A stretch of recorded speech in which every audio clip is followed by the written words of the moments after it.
Fala pessoal, tudo bem? Seja muito bem-vindo a mais uma aula aqui do nosso canal. Eu sou o professor Eduardo e hoje, antes de iniciar a nossa aula, gostaria de apresentar aqui como está o nosso canal, especificamente aqui na playlist de desenho técnico. Até por sugestão de um de nossos inscritos, ele perguntou se tinha alguma sequência lógica para ele desenvolver, ele estudar o desenho técnico. Então, o que é que eu fiz? Eu vou abrir aqui a playlist e eu tentei colocar em uma sequência que eu julgo importante para o desenvolvimento em desenho técnico. Então aqui nós temos a padronização, os materiais e tipos de linhas, as vistas ortográficas, como desenvolver as perspectivas isométricas, supressão de vistas, cortes, escala, vista auxiliar. Então, se você acompanhar esses vídeos, mesmo que eles não foram gravados sequencialmente, mas vai dar uma boa base para você desenvolver o desenho técnico, tá bom? Então é só acessar aqui o canal na playlist de desenho técnico. Agora vamos para a nossa aula de hoje. Na aula de hoje, o que nós vamos aprender? Vamos aprender sobre a cotagem, um ponto importantíssimo dentro do desenho técnico. Ele é essa aula com base na norma, na NBR 10126, NBR para cotagem em desenho técnico. Veja só, aqui eu tenho um desenho técnico de uma engrenagem. Se eu fosse enviar este desenho aqui para a confecção dessa peça, eu ainda preciso dar mais detalhes. Por exemplo, aqui eu preciso informar para quem vai confeccionar essa engrenagem aqui algumas características do dente, tá? Mas vamos aqui o passo a passo, vamos entender primeiro aqui o princípio e a importância da cotagem no desenho técnico. Primeiro, veja só, eu tenho aqui a vista lateral da engrenagem. Nós vamos entender primeiro o que é uma cota, o que é uma linha de chamada ou linha auxiliar, o limite da cota. Então veja só, eu tenho aqui como exemplo o valor aqui de 124. Isso aqui é a cota dessa altura da engrenagem. Então observe, primeira dica, a cota ela sempre deve estar acima da linha de cota, certo? Acima. Ou às vezes ela vem até aqui ao meio, como se fosse quebrada a linha e ela vem ao meio. Mas a primeira dica aqui é a cota. Nós temos também a linha de cota, ou seja, a cota sempre estará acima da linha de cota. E a linha auxiliar. Um detalhe é que essa linha auxiliar ou linha de chamada, ela não pode tocar aqui na peça, na sua referência. Então aqui, ó, primeiro ponto importante, nós temos a cota, a linha auxiliar e a linha de cota. Então, antes que eu não esqueça de passar um detalhe importante para vocês, é que as cotas, elas sempre precisam estar no seu tamanho real. Independente da escala que você desenvolveu aqui o seu desenho, as cotas precisam estar no seu dimensionamento real, tá certo? Então, por exemplo, aqui, o raio aqui, esse diâmetro interno aqui, é 50. Então, é o tamanho real aqui da engrenagem. E nós temos também, entendeu aqui a cota, a linha de cota, a linha auxiliar, nós temos aqui, ó, os limites da cota. O mais comum de você encontrar é com essas flechas aqui agudas preenchidas, mas também você pode encontrar da seguinte forma: essas setinhas abertas e também aqui, ó, com esses traços oblíquos a 45 graus. Isso é muito comum em desenhos de arquitetura, tá certo? E até quando a gente está fazendo desenho de forma manual, é mais simples a gente estar fazendo aqui esses limites de cota com esses traços oblíquos aqui a 45 graus. Então, recapitulando, nós temos a cota, a linha de cota, a linha auxiliar e aqui os limites da cota. E as cotas são importantíssimas para o desenvolvimento, por exemplo, a confecção de uma peça. Se você já entendeu todo o contexto, você sabe desenvolver as vistas, consegue desenhar um desenho de perspectivas, entende os cortes, as vistas auxiliares, as informações das cotas, elas são primordiais. Vamos seguir aqui. Outro detalhe importante é que algumas coisas não é que sejam proibidas, mas você precisa evitar. Por exemplo, aqui eu tenho uma peça, nas suas 3 vistas, é interessante que você consiga distribuir as cotas entre elas. Por exemplo, eu tenho aqui a minha vista frontal, eu não preencher totalmente aqui essa vista com as cotas e deixar, por exemplo, aqui a vista superior sem nenhuma cota.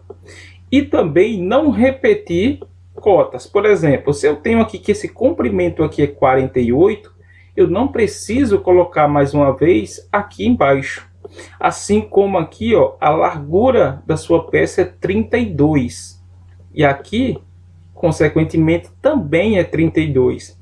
Agora, detalhe, se aqui é 32, aqui é 18, né? O que sobra, o que resta, eu vou dividir aqui por 2. Mas se você quiser, até para auxiliar quem vai ler, você poderia ter colocado aqui em um dos lados.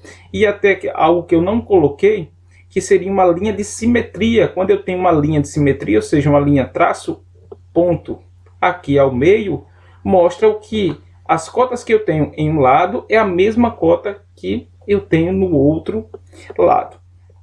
Então o detalhe é sempre ter o cuidado de não repetir cotas. Aqui também outro ponto importante. Se eu tenho aqui que é 48 e aqui é 16, então esse valor aqui vai ser o que resta da subtração de 48 menos 16. Se eu coloco a cota aqui, vai estar errado?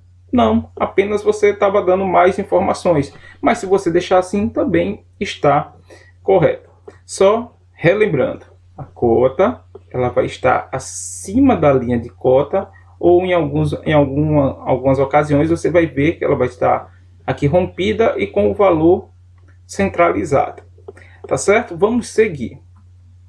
Outro ponto importantíssimo no desenho técnico, na parte de cotagem, é sobre os chanfros. Como podem ser cotados. Veja que eu tenho uma peça aqui no lado esquerdo e outra no lado direito.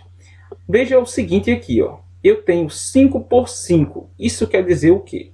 Como daqui para cá é 5 e daqui para cá também é 5, ele pode ser feito em apenas uma cota, que pode ser renomeado aqui como 5 por 5, ou se tem o ângulo aqui, ó, os ângulos são iguais, no caso aqui 45 graus, ele pode ser cotado da seguinte forma, 5 por 45 graus, certo? Porque tem valores iguais, daqui para cá é 5 e daqui para cá 5. Mesma coisa acontece aqui, ó. Daqui para cá é 10, daqui para cá é 10. Ele pode ser cotado 10 por 10 ou 10 por 45, já que os lados aqui eles são iguais. Já nesse exemplo aqui, veja, eu tenho aqui os lados não são iguais. Ele daqui para cá ele tem 21 e daqui para cá ele tem um ângulo ou 3,7.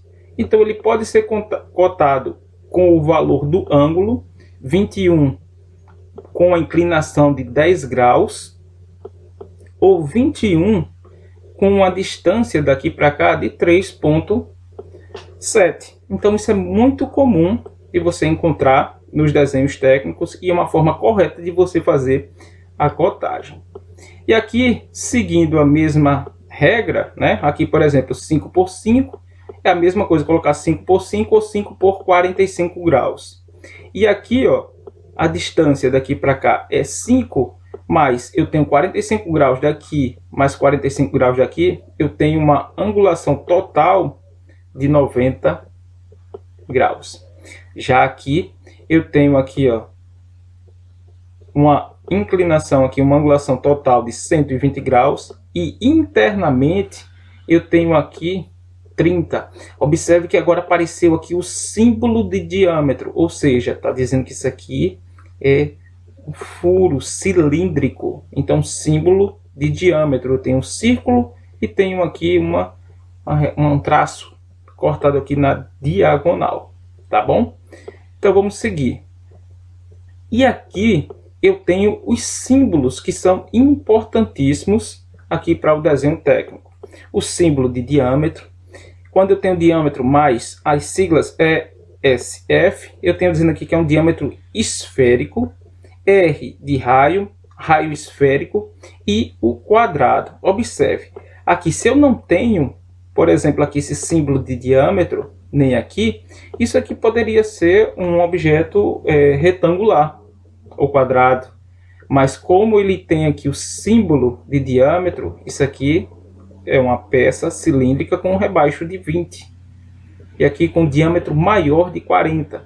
Já aqui eu tenho um diâmetro aqui, ó, de 40 e eu tenho um raio esférico de 37. Aqui um raio. Já aqui eu tenho um diâmetro esférico de 30, com esse diâmetro aqui do seu corpo de 18. Aqui eu tenho os raios desse exemplo. E veja que interessante, ó. Aqui eu tenho essa parte da peça é cilíndrica, porque tenho aqui o símbolo de diâmetro. E aqui, ó, é quadrado, porque eu tenho um símbolo de quadrado, 20. E ainda tenho aqui duas retas aqui, ó, cortando aqui nas diagonais. Tá certo? Então, isso aqui foi, de certa forma, um resumo do que a norma aponta, a NBR 10126, sobre a cotagem no desenho técnico. Então, não adianta apenas você conseguir desenvolver o seu desenho se você não passar todas as informações necessárias para quem vai ler e até confeccionar uma peça. Tá certo? Então, essa foi a nossa aula de hoje. Espero que tenha gostado. Se você gostou, curte. Se ainda não é inscrito no canal, por favor, se inscreva e continue acompanhando os nossos conteúdos. Um abraço e até as próximas aulas.